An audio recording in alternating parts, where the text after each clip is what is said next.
Well, there's heavy barge traffic. There's a barge going that way, and there's a barge going downriver, up and down right now. I can see them both. And water's all muddy. There'll be no surface hunting. The water went up 4 or 5 inches, so all the gravels I was surface hunting over here, well, it would have been 2 days ago. I didn't look much. I had to do mowing the next day, but I found a point laying out and stuff, and that's all underwater. So it won't be as good today, but there's a few places that I think I can reach that around some tires and debris in the water, rocks. I'll sift and see if we can get something nice here before lunch. See, this is kind of what I'm digging in right here. I'm even going to go deeper, see right there, but right in there is where I'm scooping stuff out, so almost, you know, that deep. And I want to get out in there, the water's up, so I have to throw these screens. See, I can see my screen right there, so I'm just shoveling it in. You see what I'm doing?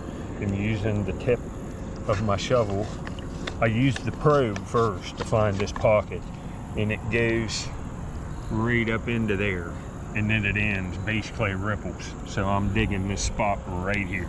Found it with a digging probe a couple days ago.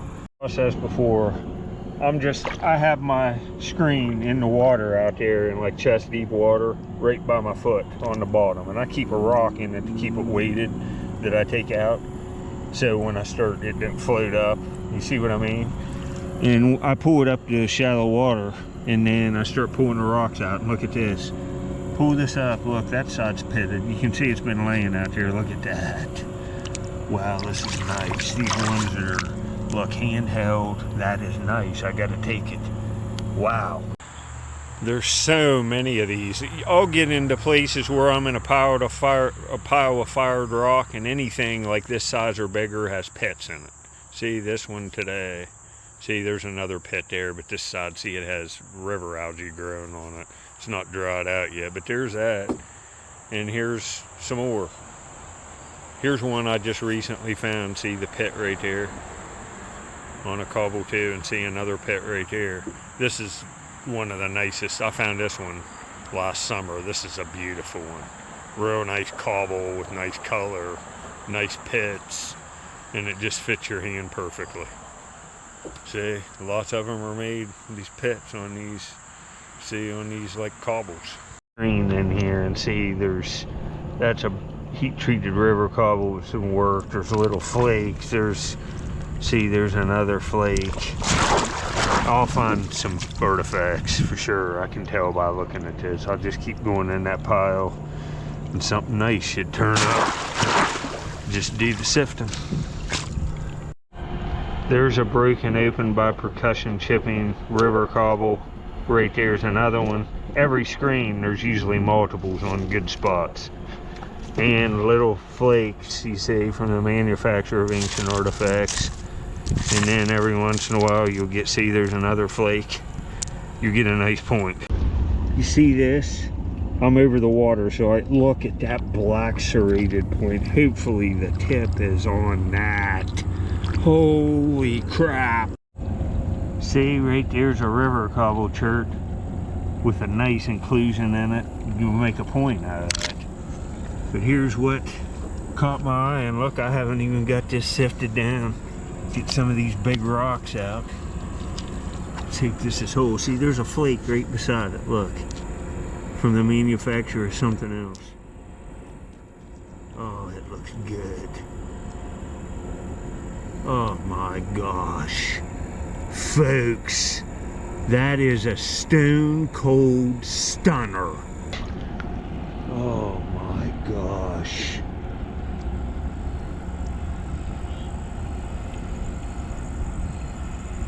This is sick. Folks, look at that. There's nothing off the base either. That's just how it's made. That is a year maker. Well, this is it. This is the one. Man, that's nice. Look at the material, little like fossils in it, and look at that edge work. It's all there too. There's nothing missing. A lot of them have that shape of base. Must be something with hafting. That is nice. Out of like a little above belly button deep water, sifting on the bottom. That's the kind of stuff I'm looking for, folks. Absolutely. Whoa. Whoa. You know, check it out. I cannot believe it. I about crap my pants when I saw that sticking out. It's a good feeling, that's for sure. Man, I cannot believe it. Well, next screen, wasn't much else in that. But right up there I see a piece of pottery. And then right there looks like some kind of little Brewerton, or maybe it's a sharpened down pentagonal. Oh, that's a nice little point. Look at the tip on that, and it's going to be translucent. Might be a pentagonal, I don't know, but it might be a Brewerton. Then where was it at? Right here. Little piece of pottery, and see, that's the rim. And look, it's decorated. Two more. Well, this is nicely translucent, and with that tip and that little kind of base, I found a good many down the shore pentagonals, and a lot of them have that tip. I'd say this is a little sharpened down pentagonal. You see, it's like thickest down in here at the hafting. It makes it sturdy and always gets thinner towards the tip. It's the way them pentagonals are. I'll show you this to a light source, but that's nice. I found a real nice black one in there, black pentagonal 5-sided knife. In my last video, I'll put it up the end on the left. You see, there's that. And then you go, ooh, a little nicer when you see it. It's kind of that, has that green tint to it. It's nice looking material. The water's coming up a little bit while I've been here. It was down in here, now it's up to here on my handle, and see, I'm getting to the point where I'm digging. I'll have to go up into shallower water. I'll probably just go eat lunch and then come back. It's deep water digging, but you see the quality of the finds, my God. That's a $500 black serrated Arrowhead. Well, you see that? I stopped, got the most of it framed up. I still got enough for a nice frame like this. And this is 30 days worth of hunting, sifting and using a digging probe on the Ohio River. You see it, saw it unfold, did the same thing last summer, but last summer I was using a probe on sand banks, kind of up on the shore.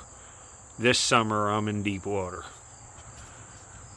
It's equally as good. Look at this stuff. I put the black point from this video right there by the big black knife I just found. Look at that smoker. That's a heck of a nice frame. Looks nice with that red tools and nice points. See, that point's equally as nice as that one today. Says that one, you could argue. Look at all this stuff. The hafted shaft scrapers and stuff. Just as much as I want, almost. Artifacts every trip. But it's pretty tiring. I'm whipped. 30 days, folks. Yeah, this is how much I look. These are my big toy crates. I buy toys and keep them to resell down the line. But I also bring all the flakes in my pocket. And this is from the past like 60 days. Look at these bags of debitage. Flake knives, cores. Just look at it that I brought in my pockets. This is the bag I'm working on now. I'm filling it. I got to go. It'll be full because I got to go out to my porch and put all the flakes I've carried home. Look at this. I don't even think it's been 60 days. It's probably 50, 60 pounds worth of flakes. That's nuts, isn't it? Look here, folks. This toy box is real hot. This is the third one, and they're huge in the stack. And look who gets clear on. Tell him your top cat clear up on top. It's Amos the kitty. Look at it. Such a nice boy. Tell him you sleep in bed with me under the covers. Under the covers. He's 1 year old. He just turned 1 year old. Found him. Tell him you was biting me when you was little, and you still bite. He likes to bite when he's playing. Look at him. You're a good boy. Tell him you're a good boy. He's a special boy. He stays with me now. He was just a baby. I'll put a video up at the end on the left where I found him. He was the cutest thing ever. He still is. Look at him. Good boy.